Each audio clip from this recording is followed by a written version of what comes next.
This channel's content is strictly for educational and informational purpose and does not endorse or promote any form of violence, harm, illegal activities, self-injuries and communal disharmony. Vote হাওয়ায় যখন CAA নিয়ে বিরোধী ও BJP তরজা জারি, তখন CAA নিয়ে এ রাজ্যে দুই যুযুধানের সুর ক্রমাগত চড়ছে। আর সেই সময় নাগরিকত্ব কার্ড নতুন করে সামনে আনলো গেরুয়া শিবির। সিএএ তে নাগরিকত্ব প্রদানের কাজ শুরু। প্রথমবার নাগরিকত্ব পেলেন দিল্লির 14 জন বাসিন্দা। सीएए जैसे मानवता की रक्षा करने वाले कानून को विलेन बना दिया। रातों रात सीएए कानून तो पीड़ितों को नागरिकता देने का कानून है।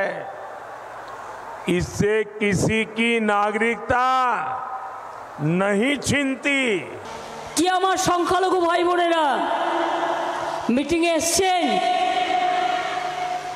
আপনারা দেখছেন তো কি আপনারা চান এনআরসি হোক, ক্যা হোক, ইউনিফর্ম সিভিল কোড হোক?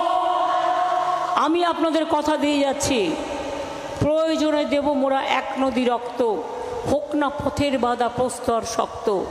আমরা এনআরসি করতে দেব না, আমরা ক্যা করতে দেব না, আমরা ইউনিফর্ম সিভিল কোড করতে দেব না।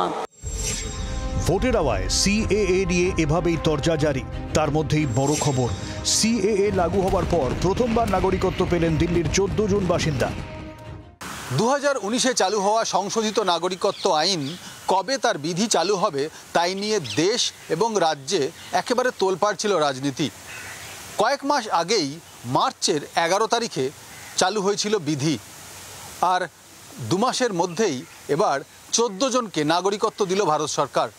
শরণার্থী হয়ে যারা এসেছিলেন তাদের মধ্যে থেকে 14 জনের হাতে আজকে নাগরিকত্বের শংসাপত্র তুলে দেওয়া হলো। দিল্লিতে হলো এই অনুষ্ঠান। প্রথম সংশোধিত নাগরিকত্ব আইনে নাগরিকত্ব পেলেন দিল্লির 14 জন। অর্থাৎ নতুন 14 জন নাগরিক পেল দেশ। দিল্লির মজনু কাটিরা এলাকায় তারা এতদিন থাকছিলেন। 2013 সালে তারা পাকিস্তান থেকে চলে এসেছিলেন এ দেশে। সংশোধিত নাগরিকত্ব আইন অনুযায়ী 2014 সালের 31শে ডিসেম্বরের মধ্যে যারা ভারতে এসেছেন পাকিস্তান, আফগানিস্তান এবং বাংলাদেশ থেকে ধর্মীয় উৎপীড়নের কারণে শুধুমাত্র তাদেরই নাগরিকত্ব দেওয়ার কথা বলা হয়েছে। আজ যাদের নাগরিকত্ব দেওয়া হলো সেই 14 জন এসেছেন পাকিস্তান থেকে। পাকিস্তান থেকে আসার পর তারা দিল্লিতে একটি অস্থায়ী শিবির করেছিলেন। তারপর থেকেই তাদের নাগরিকত্ব দেওয়া হবে কি না তা নিয়ে আলোচনা চলছিল। আজ কেন্দ্রীয় স্বরাষ্ট্র সচিব অজয় ভাল্লার নেতৃত্বে সেই 14 জনের হাতে নাগরিকত্ব পত্র তুলে দেওয়া হলো।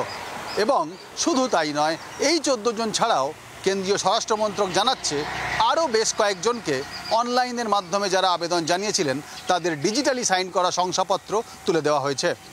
ঐতিহাসিক দিন। এক্স হ্যান্ডেলে পোস্ট অমিত শাহ। পরে সংবাদ সংস্থা এএনআইকে দেওয়া সাক্ষাৎকারে ফের একবার सीएए নিয়ে ব্যাটিং শাহ। दिल्ली में प्रथम 300 लोगों को नागरिकता मिलने जा रही है। सीएए देश का कानून है स्मिता जी, और इसको इस तरह से झुठलाया नहीं जा सकता। जो हिंदू, सिख, बौद्ध, जैन, क्रिश्चियन भारत, पाकिस्तान, बांग्लादेश और अफगानिस्तान से आए, वो सारे लोग 2014 के पहले जो शरणार्थी बनकर आए उनका अधिकार है, डॉक्यूमेंट हो न हो उनको नागरिकता मिलेगी। সিএএ নিয়ে শুরু থেকেই বিরোধী শাসক তরজা ছিল সপ্তমে। সিএএ লাগু হওয়ার পরেও বিরোধী জোট তাদের ন্যারেটিভ থেকে পিছু হটেনি। বাংলা সহ বেশ কিছু রাজ্যে তাই সিএএ ভোটের অন্যতম ইস্যু। সেই জায়গায় ভোট চলাকালীনই সিএএ তে শংসাপত্র দেওয়া অত্যন্ত তাৎপর্যপূর্ণ পদক্ষেপ বলে মনে করছে রাজনৈতিক বিশেষজ্ঞদের একাংশ। পাল্টা বিরোধীদের কি পদক্ষেপ, নজর সব মহলের।